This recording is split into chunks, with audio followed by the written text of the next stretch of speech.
unconstitutional in 2023. Let's speak about this with Constantine Yannelis, visiting professor of finance from the University of Cambridge and faculty research fellow at the National Bureau of Economic Research. Good to have you on the program. Give us a sense of the impact for borrowers in default right now. Thanks very much for having me. It's really a pleasure to be here.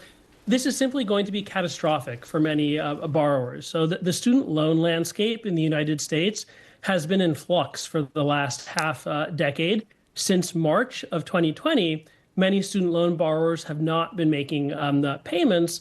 And over the past 2 years, there's been an on-ramp to repayment. So the actions today by the Department of Education and the Department of Treasury mean that for millions of defaulted borrowers, money can be withheld from their paychecks and their tax refunds can be withheld.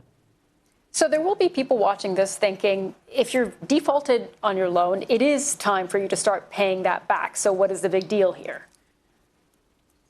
I do agree. People should repay their loans in principle. The big deal is simply that many borrowers in the student loan space in the United States are deeply confused. And that's because the system is overly complicated and the rules are constantly changing. So many borrowers graduated after 2020. They aren't used to making payments. Moreover, many borrowers were making payments and had their loans handled by servicing companies that exited the market during the pandemic. So they're getting letters from companies that have contracts with the federal government that they've never heard of.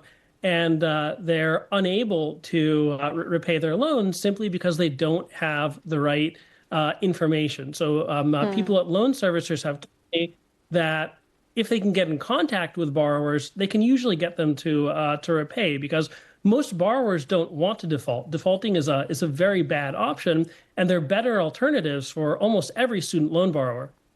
That's really interesting. And Constantine, how does all of this line up with job prospects for those who have recently graduated? Is it a strong economy for them? The signals in the U.S. economy are very mixed right now. So on the one hand, unemployment is very low. It's 4.1%.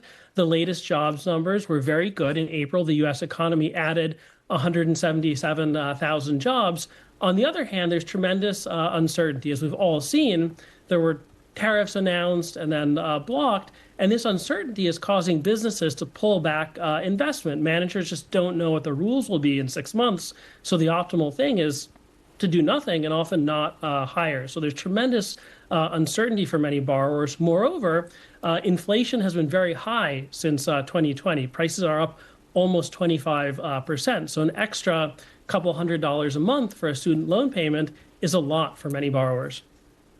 We'll have to leave it there. Constantine Yannelis, thank you so much for joining us. Let's discuss the story in a bit.